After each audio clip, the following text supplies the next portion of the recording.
But right now, you could start a charity. You could start a business to address the problems that you want to fix right now. So why wait years going the political route when you can go as an individual and get solutions done today? Welcome to the Lions of Liberty podcast. Here is your host, your guide, your shining beacon of liberty, Marc Clair. Welcome back, you Liberty Lunatics, to another edition of Lions of Liberty, your home for great conversations about the ideas of liberty. And indeed, I've got another great conversation coming for you today in this, the 218th episode of this program. And that means you can take a gander at our show notes for this episode over at lionsofliberty.com/218. I'll have links to everything we discuss in today's show. The show is sponsored today by our good friends at Health Excellence Select, who have put together the ultimate free market solution for your healthcare needs. Find out more at lionsofliberty.com/health. My guest today is a 2016 Libertarian candidate for the U.S. Senate seat currently held by Chuck Schumer in New York. If he wins, he will not only be the first Libertarian senator, not only the first Puerto Rican senator, but he will also assume the mantle of youngest senator. He is Alex Merced. Alex, are you ready to roar? I'm ready to roar. Roar. All right. Now, Alex, as I mentioned there, you got a lot of little boxes you might be ticking off here if you actually are able to win this Senate seat. And we're going to talk a little bit more about your campaign and all that great stuff a little bit later in the show. But first, I want to get to know you a little bit better. I know you've been in the Liberty scene for quite some time now here. So why don't you just tell us first how you got interested in politics, and then how did you get involved more closely with the Liberty movement? Okay, got it. I'll start off with how I became libertarian. I mean, when I was young, I used to always be interested in liberty stuff. I used to love John Stossel in 2020. I read Anthem by Ayn Rand in our 7th grade English class. But what happened actually is I ran a comic book store while I was in college. And the store eventually had to close. So I was kind of depressed, and I had an extra semester of college to go through. So what I did to motivate myself is I bought a ticket to Manila in the Philippines. So I went to Manila for a month, didn't really have any plans, just went there to just have on fun. a whim. On a whim. I love it. So I go there, and one day I'm bored and I want to watch TV, and I'm looking for, some sort of news channel. And the only news channel they had in English was Fox News. So, of course, the debate, what they're showing is the one where Ron Paul confronts Giuliani. So essentially, if I never owned the comic book store and ended up going to Manila, I would have never seen the debate with Ron Paul, and we wouldn't be talking today. So it's just a weird sequence of events. That just got the ball rolling for you, huh? Totally changed the course of my path forever, because basically I got really interested in economics. I really wasn't politically active at that point. I really wasn't interested in finance and economics, but that sort of really spun my interest in it. And I started reading everything at Mises.org for the next year, just literally listening to everything. And then I moved to New York. And in New York, I get involved with the Ron Paul campaign over there in Liberty HQ. And I start working on Wall Street and really kind of seeing finance up front. And that's just kind of really helped keep me interested over the years. And then later on in 2013, a guy by the name of Michael Sanchez was running for mayor here in New York City. And he drafted me to run for public advocate, which is kind of like the vice mayor in New York City. Gotcha. And that's how I got involved with the Libertarian Party here in New York City. Very cool. So what sort of reception do you receive to libertarian ideas in New York City? I'm actually from the East Coast originally and have a lot of family in the city, spent a lot of time there growing up. So I know that it's not always really receptive necessarily to a lot of the things we speak about. Yeah, it's not the most liberty-friendly place, but people usually are pretty receptive depending on how you frame it. So usually I try not to go straight for government's evil, government's bad. I usually try to go more for the individual empowerment angle, saying, you know what? We can disagree on what the role of government is, but let's think about this. Government, even if you think it can do something, it takes years for you to build a political coalition for it to be put into place. And oftentimes the result you're getting is often worse than if you did nothing at all, because you end up with some sort of weird hybrid version of your original intended solution.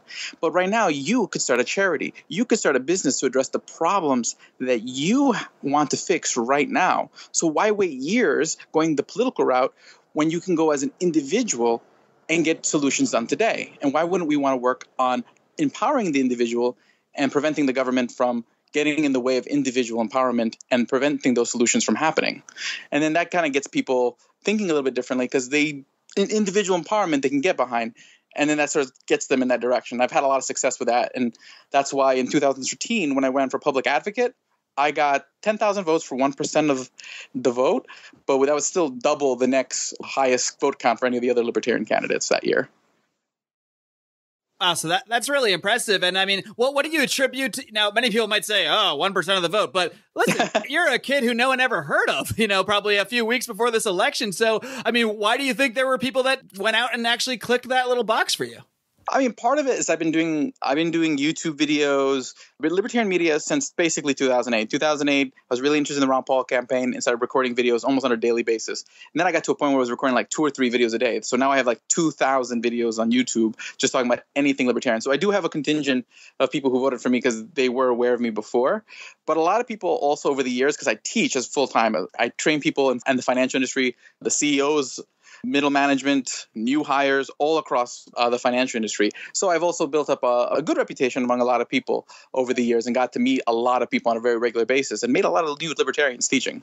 You know who you sound a lot like right now, and that's a guy I interviewed last week, and that's Michael Pickens, who I know you're familiar with, and he had a lot of that same message about empowering the individual, and what's really holding a lot of people back is just people's fear of acting, fear of the reception they're going to get from speaking out. How are you able to overcome that fear yourself, if you ever even had it? Well, basically, I lost my shame fairly early on in life, but through a lot of embarrassing moments in middle school and high school. So shame was never an issue. Can you give me one embarrassing moment? Sure. I've been pantsed in front of my class. This was actually in high school. I'm a musician as well. So you can go on YouTube and see videos of me playing guitar and singing and stuff like that. But before that, I used to like to record myself singing on my computer, and I'd burn them on CDs so I can kind of listen and kind of criticize myself. And one of those CDs fell into the wrong hands. Uh-oh. And then people would just play them in the middle of like classes just to kind of like taunt me. So, I mean, once that happens, there's not much else that could really bother you. I never really thought of it that way, but hey, I'll admit it. I had my fair share of being picked on when I was a kid. And I don't know, maybe that early childhood sort of roughness we receive from our peers, some of which is actually physical, prepares us for, when you're an adult and want to speak out. Well, I know that no matter what I say, I'm not going to get pants. So, I mean, how bad could it be? Exactly. I mean, after a while, you're just kind of like, okay, what's the worst that can actually happen?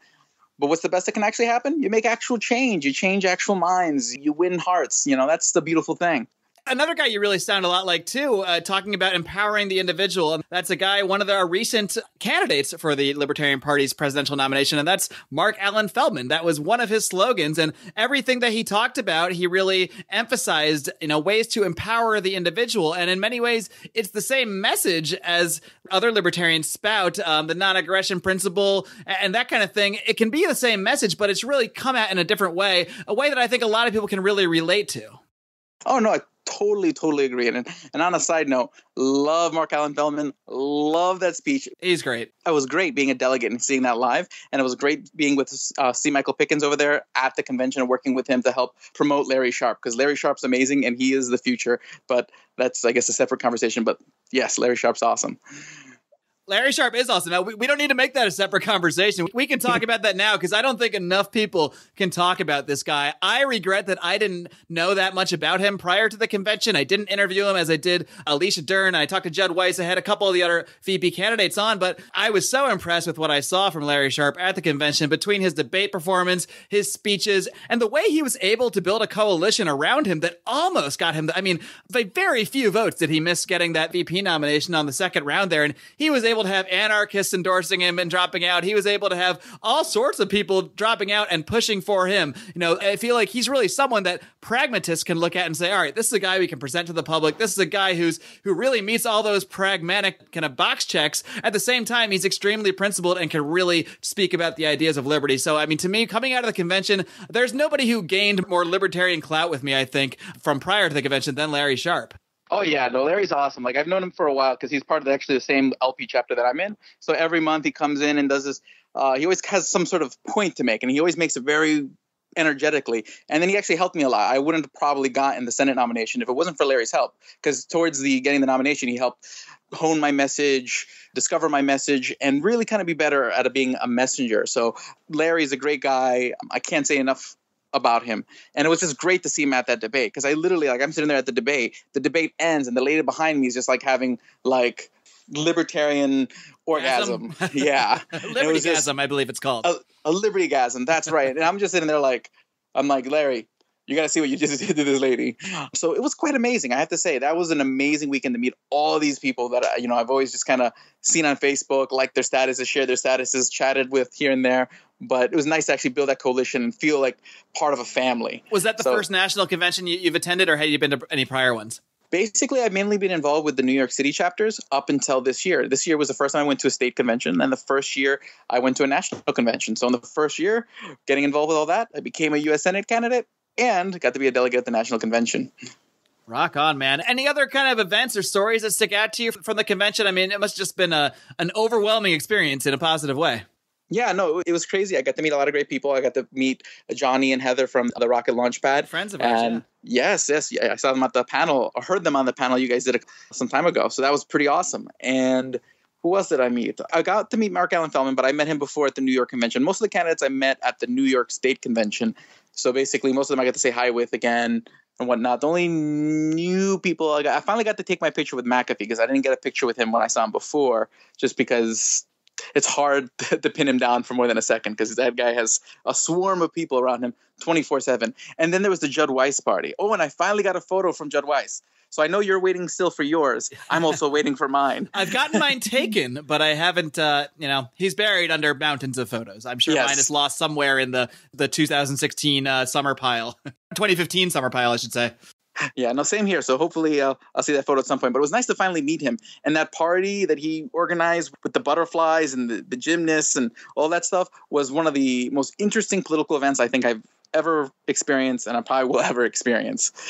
You basically walk out of the business meeting, and then there's basically girls in these big butterfly costumes, people on pogo sticks, leading you into this sort of circus party that's just sort of this beautiful, ethereal event. It was exciting. It was interesting. It was unique. And then plus you had MegaCon next door. So you were confused, people were kind of confused if this was something with MegaCon or something with the Libertarian Party.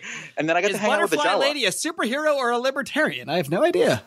Yeah, I know. It was like, oh, she's a libertarian. Cool. Very cool. So, I mean, it sounds like a great time. Unfortunately, I couldn't attend because some jerk had the idea of getting married that weekend that I'm friends with. So, I guess people don't plan their weddings around Libertarian Party conventions. So I couldn't make it out. But I did find myself glued to C-SPAN on my laptop for a solid 12 hours the other week watching it. So it really became, for Liberty nerds, it was a captivating event. I have no idea how the regular public might view it, but for me, it was just compelling television. Yeah, I was surprised how many people watched it. My wife was watching it, and she's not like particularly libertarian, and she was enjoying it. She was like really enjoying Nicholas Sarwark and his ability to keep order. So like she was really into that. It's like, yeah, he really knows how to keep everyone in control. That was the number one thing that stuck out me about Nick. I mean, the way he just calmly dealt with so much shenanigans and so much, so many people coming up for their points of order, their points of information, and all of these things. And he just handled everything, no matter how ridiculous it was, with his very soothing, very calm demeanor. So he became the chair again. So I guess this won't be the last time we see him up there, but I think he did a phenomenal job herding all these Liberty cats. Totally agree. So, Alex, like we talked about, you've been involved in the Libertarian Party for a while, involved in discussing the ideas of liberty. So what made you decide to take that next step and run for such a high office, run for the U.S. Senate? Well, this was mainly because Schumer. I mean, there's no worse foe to liberty than Schumer. I mean, literally probably every week coming out with some sort of new way to get government involved. So when I heard that it was his seat coming up this year, I figured this is the time to really speak out and put the fight to him, because he hasn't really had a competitive fight, I think, like ever. I mean, Wendy Long, who's going up against him as the Republican candidate, she went up against Kristen Gillibrand in the last Senate race, and she lost, I think, by the worst margins that any Republican has ever lost a Senate race in New York. So in that case, there really isn't much competition for Schumer. So I felt, hey, you know what? I've built some attention over the years. I'm good at getting the word out online. I'm more than glad to go out, shake hands, and kiss babies. Let's give this a shot. And when it comes to Chuck Schumer, a lot of people, I mean, I guess the Republicans, they just put up kind of a paper candidate against him because they figure, well, he's going to win anyway. I mean, who cares? We'll just put this lady up there. She didn't do well last time. She'll be our sacrificial lamb this time. So do you see the weakness, the potential weakness, I guess, of that Republican candidate as opening up even more of an opportunity for you to get in there and have a true opposition voice to Chuck Schumer? Totally. Like, basically, the response I've been getting has been great. Republicans who really want someone who's actually going to put the fight to Schumer, have been getting on board. Bernie supporters who don't like Schumer because, one, he is bad on the NSA. He's quoted as saying he's to the right of Rand Paul on the NSA. He's for eminent domain. He voted for the Iraq war. So there's not a lot of love lost between Schumer and Bernie supporters. Bernie supporters have been getting on board as far as they want to vote. So we're building a very good coalition of sort of the anti-Schumer vote. And then basically, hopefully it keeps growing. And we're going to be going across the state, hitting the media, trying to get the word out there. And so far, it's been so good. And I've been the candidate for a little bit over a month now. And I have to say the response has been amazing. Now, are you the official Libertarian Party candidate? Was there any sort of, how does the Libertarian Party at the state level decide who their candidate is going to be? At the state convention, there was me and another candidate who's now our congressional candidate, Michael McDermott. He was our governor's candidate a few years ago. So me and him, we gave speeches. Basically, both of us kind of campaigned leading up to the convention. And then, again, this is where Larry was very pivotal because basically Larry really helped me to hone my message. Everyone saw my videos. I still put out these videos promoting my candidacy. That got me a lot of points because they were really they look good. They look good and basically had a nice website and whatnot. And that's something that a lot of libertarian campaigns oftentimes lack. So we had a much stronger web presence than your typical libertarian campaign going into it. But then I also had to make sure that I could deliver the message when I stood up in front of everybody. So Larry was integral for me for really being able to nail that and winning the nomination last month at the New York State Convention. But again, it was all very amicable. Me and Michael McDermott, who was the other candidate, he is now the congressional candidate over there in Suffolk County, running for the 3rd District. And me and him marched in the Cannabis Day Parade a couple weeks ago together. And we've been campaigning together because we're both wanting to take the fight and spread the liberty message here in New York. Alex, I want you to take just a minute or so to think about the future of your campaign, the direction it might be heading in, because we're going to discuss that a little bit more after I take a minute out to tell our listeners about our great sponsors at Health Excellence Select. I'm a freelancer and I purchased my own health insurance, and I was hit by some serious sticker shock after the implementation of Obamacare. My premiums and deductibles were skyrocketing. And as someone who keeps myself pretty healthy, I knew that I was getting a raw deal for a product I simply didn't want.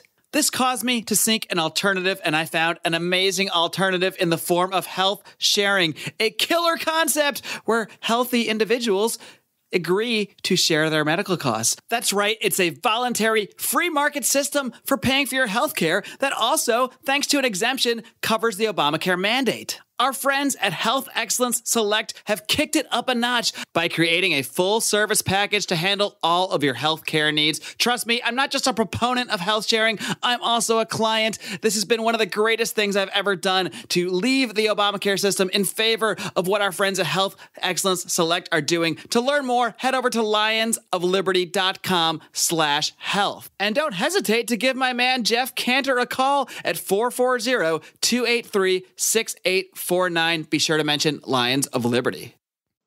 Now, Alex, I know a lot of people are going to hear about your campaign and hear the words you say and think, this is great. I love that this young man is running for Senate. I love that he's going to be out there as a voice for liberty. But then they're going to say, but come on, he doesn't have a chance to win. So what's your response to that? Do you think you have an actual chance, realistically, to actually compete with Chuck Schumer? Is there a way you can envision literally taking this guy's Senate seat? Yeah. I mean, I've been told that I can do things plenty of times before. I mentioned that I owned that comic book store. We started that from scratch. We were just 2 college kids. I was a college junior with no pennies to my name. Literally, we took out about $10,000 in credit cards and did this on a whim. We were just like, hey, basically me and my buddy were both in a weird spot in our lives. So we were like, hey, let's start a store.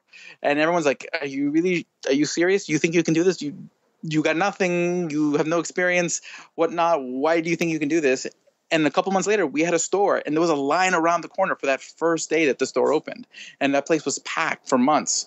Basically, no one would have thought that years ago that I'd be training CEOs and CFOs of financial firms. When I originally was never interested in finance, I have my degrees in popular culture studies and marketing. So basically, people have always told me, I'm not sure if you always set your sights a little high, Alex. I'm not sure. But I've always come through. So I have to believe. I love that criticism. Oh, you always set your sights high. Well, where are we supposed to set them? Are we supposed to set them low? I mean, are we supposed to aim for the lowest possible thing we can achieve in life? Or do we aim for the highest things we want to achieve? And maybe we don't even reach it. Maybe we don't. But if we don't, we're going to learn from it and we're going to do better next time, whether that's in business or whether it's in politics. Agreed. But at the end of the day, I can only win is if I believe I can win. And I believe I can win. But more importantly, I believe I can get the message of liberty out there. But I mean, again, there is something important to winning and getting other libertarian candidates like Arvin Vohra in Maryland, like Lily Tang in Colorado, getting them elected to the Senate, because there are lives we can save today. I mean, there are lives being lost in the drug war. There are lives being lost in the wars we have abroad. Those are things that can change and lives that can actually be saved. So there is a value in winning, but there's also a huge value in getting that message out there.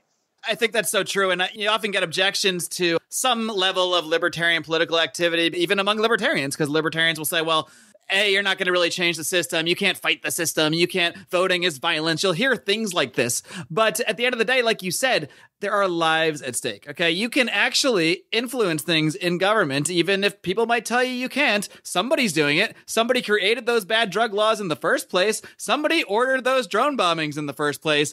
And just like somebody did those bad things, it takes actual human beings to come and undo them or to promote good things. So I don't understand really the argument that you can't change anything, because every one of us can change anything. And that really is the crux of your message, that the pro-you campaign. I know that's something that's yes. big on your website that you push, the pro-you message. I'll let you get into that a little bit more. I know that's something you touched on earlier, but what's the crux of that pro-you message that really is the centerpiece of your campaign, I would say? That's true. I'm running as the pro-you candidate. The idea is that I'm running on that message of empowerment. The idea that the solution to our country's greatest challenges don't lie within government, but within you. I'm not fighting to be the answer. I'm fighting to make sure that you can be the answer. I'm fighting that you, so that way you can choose how to improve your education outcomes, your healthcare outcomes, for you to sit there and develop that business that's going to change things forever. For example, I mean, I read a piece today that the FAA was interfering with some business that wanted to start like an Uber for airplanes. So again, you see how government gets in the way of allowing you, the individual, to make the changes that really improve our lives. I mean, airplane tickets aren't cheap. It would be lovely to have an Uber for airplanes and helicopters and get around a little bit more. But if, government intervention.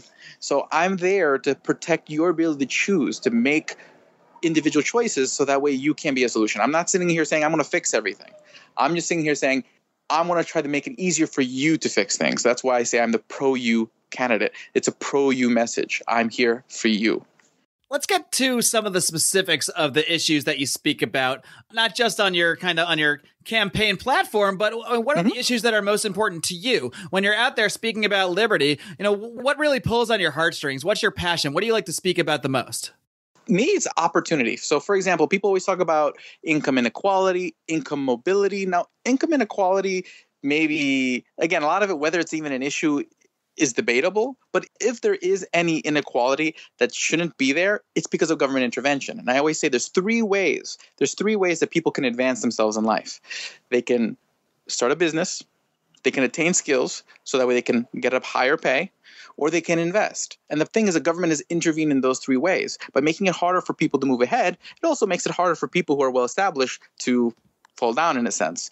So basically, upward mobility, when you lower upward mobility, you also lower downward mobility, and then you end up having that sort of separation between the top and the bottom. So the three areas I focus on is when we talk about investments, there was a law, Sarbanes-Oxley, that made it more expensive for companies to be public. The problem is, that means companies become public much later on in their life cycle, which means people cannot invest in them until they're already big.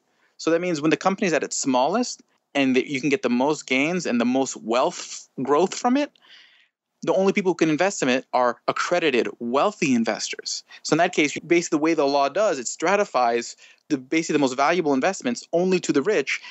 And then basically by the time all of us can invest in it, the potential gains are a lot less. So, of course, that's going to have an effect. Two, when it comes to getting skills and new jobs, occupational licensing.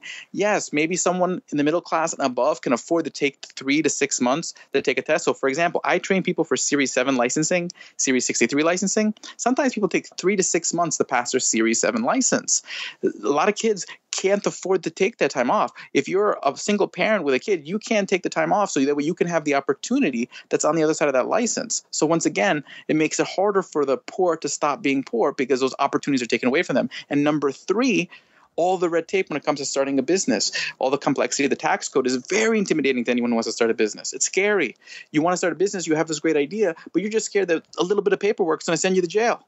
And then basically all the other rules that make it hard to start a business, that makes it hard for the person who typically would want, that maybe has a good idea, but can't necessarily afford the lawyers, the accountants to start a business, that they can't. So basically, I want to get rid of those barriers to those kind of opportunities going that prevent that upward mobility, that keep people down.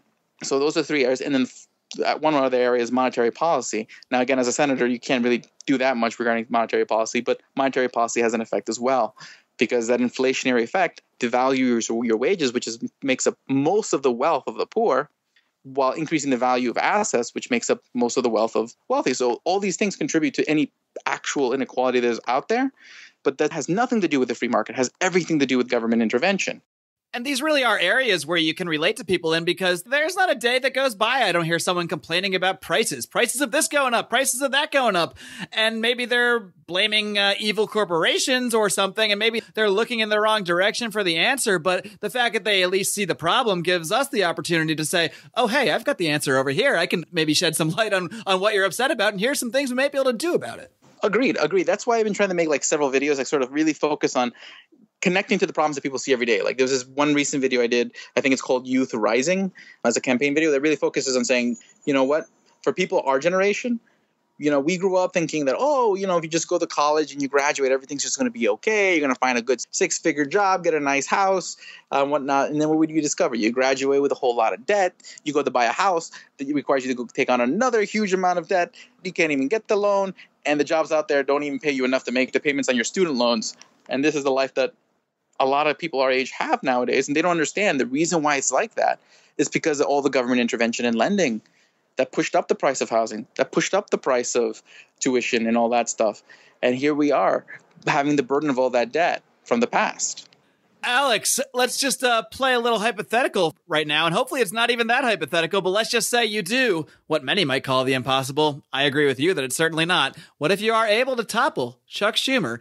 What happens on Alex Merced's, I don't know if it'll be your first day in office. Maybe the first day you'll just meet people and get to the lay of the land. But would you have any ideas about actual legislation that you would be able to introduce as a senator that can address some of the issues that you've spoken to today?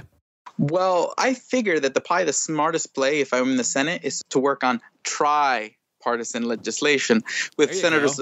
Yeah, you will be that in fact, that third party if you are in fact elected.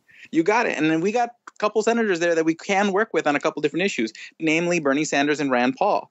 Both of them are both for reform of criminal justice reform, for at least some measure of moving back on the war on drugs, moving back on wars abroad. So we can introduce legislation to that effect to start clawing back. And especially as those are the two areas where probably we're losing the most lives.